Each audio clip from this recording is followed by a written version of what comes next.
So good evening, this is Martin Walter, and we are doing video number 15 of the book An American Experience. 15. The name of the chapter today is How Your Boss Appreciates You or Should, on page 244.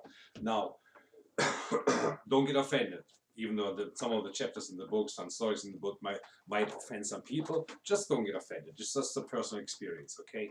Now, but the following is, yes, also a personal experience, but let me explain. How your boss should appreciate you, how the boss appreciates you or should. Now, I have a problem with certain situations at work, and it took me a long time to realize what it is. Now, backtrack to Germany. Boss-employee situation. Now, the situation in Germany is as follows, as far as I experience. It might not have been the same for everybody and everywhere, but the way I experience this. The workers, the employees, if they do anything wrong, if they want to take an extended break, want to drink something, want to smoke something, and all that good stuff.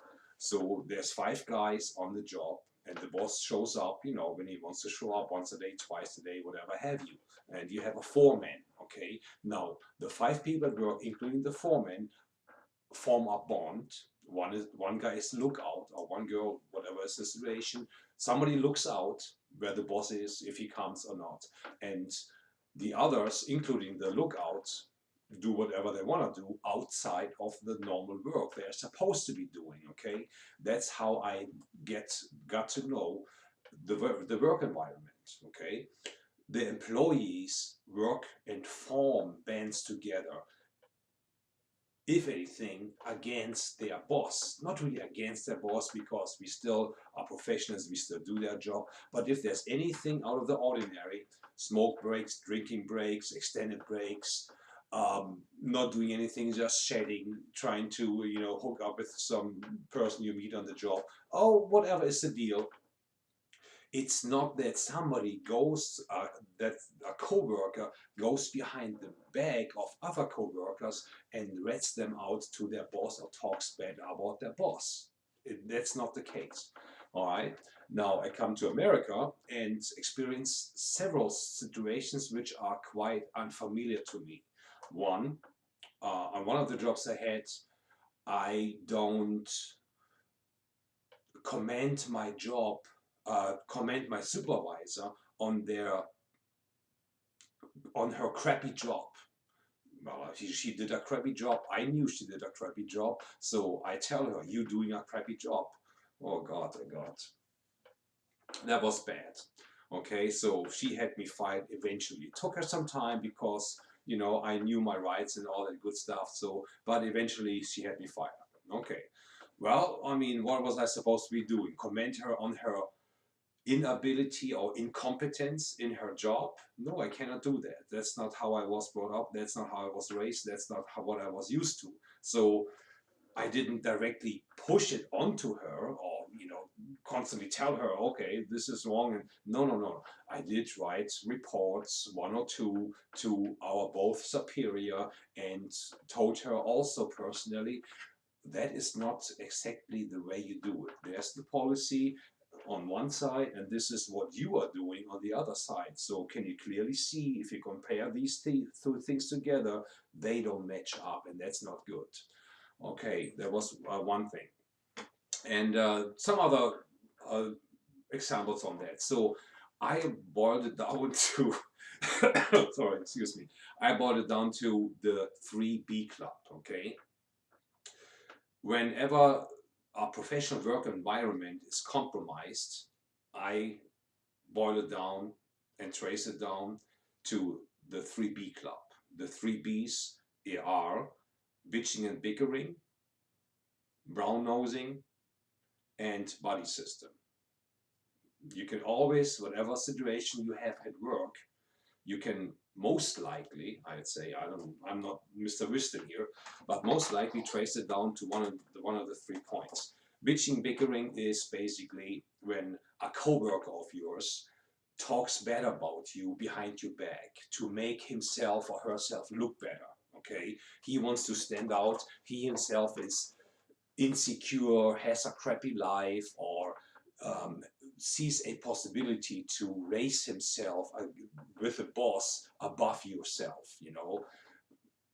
Whatever might be the reason, but this consists of bitching and bickering. All right, he talks about how other people do this thing wrong, how he does this thing right, and how he's the only one who does that thing, who does the one thing right, and all that good stuff. And he talks about his co-workers badly to his superiors, which are also the superiors of his co-workers. Okay, so he doesn't bring it up to you personally. He doesn't say, hey, wait a minute, this needs to be, we learned or we got taught, and this needs to be corrected. You would be nice if you can do it this way, like all the other co-workers do it. So I don't know if you heard about it, but this is how they want things done. And I go, okay, no problem. No, he doesn't do that. That particular individual or personality trait is not doing that. He wants to make himself look better than he is and put down his co-workers in order to raise himself to a certain elevated position where his boss can see him. Okay, he sticks out from the crowd by talking bad about his co-worker. And some bosses might not see like that, but some bosses are happy that he does that, so he can report on you behind your back without letting you know. Okay, that's bitching and bickering, whatever you want to use. Second thing is brown nosing. I don't really have to explain that. It's basically trying to make your boss see how great of a coworker or how great of a worker you are, and that you are better than anybody else, and changing your attitude and your work performance in the presence of your boss. Okay, you do nothing all day long, let's say, as an example, and the boss walks in and you all of a sudden jump off from your chair or from your bed. You were lying down taking a nap. I exaggerate here, but you understand the idea. So you basically are lazy, or laid back, don't do nothing more than anybody else does, or even less. But when your boss shows up, or when his boss's boss shows up, or anybody above that person shows up, you are all of a sudden the most industrious, professional, handsome person and on the job force, the most professional, streamlined person on the job. There's no denying it. You are the man / the girl, but only when the boss shows up. Okay, and then the boss comes in and you tell him, oh, we did this today, I had blah blah blah do this, and we did this, and we did this, and that was accomplished. Oh, remember you told me to do this, or we did that, or he did that, if he can manage it to say it like that. So that is the difference. That is brown nosing.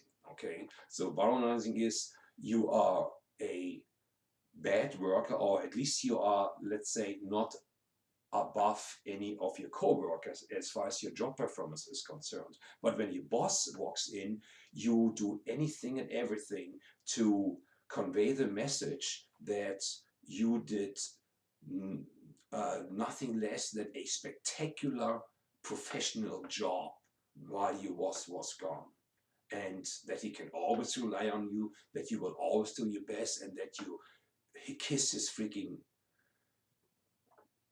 feet. Anyway, so you get the idea. So that's brown nosing. Changing everything you are, and changing all perceptions and attitudes and actual work performance by the time your boss walks in, to portray a picture of the most professional, awesome guy on the workforce. Okay. Third one is buddy system. Now this is more complicated than anything else, because it can appear very legitimate and professional in itself. Okay, let's say you are working now in a government system, and you have had a military career in the US military for 20 years. Now you retired, and by luck or by good chance or by pure competence acquired that job in the government. Okay, now you are in a position to hire people, or you are in a position to influence the hiring of people. Okay, now the body you knew in the army from 10 years ago or since 10 years or whatever might be the situation, you know how that person works, how he is, how he performs, and what his work attitude is. Okay, and he is slightly qualified for that specific position they're hiring for, so you hire him, or you do anything possible that the hiring official will hire him. Okay, you try to influence that whole line here. And that might be very legitimate and might be very logical, because from a first point of view, you know that person and how that person works. So you cannot really see nothing wrong with hiring that person, even though he is not 100% qualified or not qualified at all or only slightly qualified for that particular position they're hiring for. Anything and everything can be learned, you tell yourself. But you know that he will come to work and he is subordinate, he will listen to you and, whatever have you. He's a good worker, But you forgot the other 20 people which are more qualified than this person is. And you didn't even consider those. You just hired the person you knew. That's called the buddy system in my book. And that's very difficult to stamp out in the working environment, because let's give you another example. A supervisor of a facility, or a warden of a facility, since I sometimes work in a prison environment, knows somebody and he or she has personal interaction with that person. He might be 2-3 levels below a warden. Yet assistant warden position or a warden for blah blah blah, sometimes you have this position comes up and he wants that person to be in that position. Why? Because again, he's a good person, he knows his field of expertise, and you know how he works. He came to your house, you came to his house, you know his kids, you know his kids, she knows your kids. There are familiar ties, there are professional ties, and you say to yourself, wouldn't it be great that Joe would be getting that deputy warden position or assistant warden for blah position? Again, you know that person, you know that he can do the job, but is he the best person for that job? You don't know. But that's sometimes never comes up, because the other people who are applied for the job, they go through the interview procedures, hiring procedures. Yeah, why did you again apply for the job? Rah, rah, rah. Let me see your references. Okay, great. Blue, blue, and blah, blah. But you already know Joe is going to get that job. But for the legal requirements, because it would look bad, otherwise you still go through this process of interviewing these other 20 people. And that basically was very close related, because I just talked about a warden, and on the same facility, let's say, you want to bump up your buddy on the same facility, but that can reach planet-wide, that can reach, all across, if you have big corporations, your buddy, your friend, your family member wants to get a job in Europe, let's say, and you know how to get these jobs in Europe, and he doesn't, so you give him the hookup, you call your buddy in Europe and say, oh, blah, blah, blah, blue, and, hire this guy. So that's how he got hired. So that's the buddy system. It can apply to professionals, to family, to extended family, to friends, and whatever have you. Or see the latest example, Donald Trump becoming president, or for any president for that matter, in their long professional career they had before becoming president, they knew people. And people knew them, so they already know. Okay, blah blah blah. I knew this guy. He might be a good candidate for. And he looks at 50 positions he has to fill on his board, and he says, okay, how about James here. You remember James? Oh yeah, 20 years ago. Or he does our taxes for 20 years. Or he is our main contractor for 20 years. Or he is this and that since 20 years. So we know him. We know how he works, and he would be a great guy. He knows the subject matter we're looking for. Let's hire him for that. You know, stuff like that, you know. So it appears on first sight that they are doing right if you apply the buddy system. But unless you take all family, friendship, relative ties, unless you honestly can say you took all these factors out of the picture, out of the hiring process completely, you are not honest to yourself. You are still part of the buddy system, okay? And or making schedules, you know, doing favors and putting certain people on a certain schedule they like, and other people you don't really care about too much. You just say, oh, whatever, you know, whatever is left over you get, you know, let me take care of my buddies and friends first, what schedule they need to be on, and then I can work around everything else, all of the buddy system. So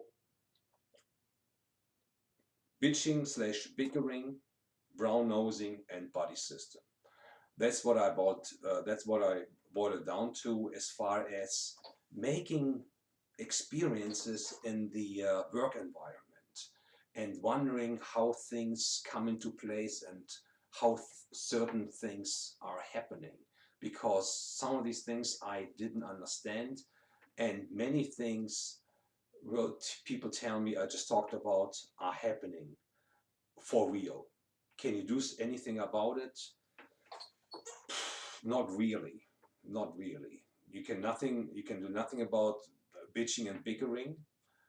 That's just a personality trait of certain people. Brown nosing, hey, that's part of the supervisor. That's the supervisor's job, to monitor employees. If they do jack when they are not there and want to be the best employees on this planet, when the supervisor comes along and the supervisor doesn't see that, not much you can do about it. Only thing you can do on all these three things is just do your job. Go to work, do your job, go home. That's all you can do. And I mean, do your job, okay? Next point, buddy system. I don't know what to do against what to do against that either, because it looks so legitimate. It looks so even beneficial for the purpose being, that you really would have a hard time formulating any rules and regulations against that. I really think so. So even though the 3Bs club is violating hiring policies, hiring culture, and is detrimental to the progress of any corporation, company, or firm, it is still being applied on a daily basis. It's sometimes, I'm sure people see it as a natural substance of the work environment. I don't. I like to go to work, do my job, and go home, okay? And do my job professionally, or as best as I can. I don't want to be caught engaged in either one of these three factors. But that's what I came up with, the 3B system. See, apply it on your job and see if you can find it in your environment. And if you do, I don't know what to tell you. Watch out and try to do your best. That's it.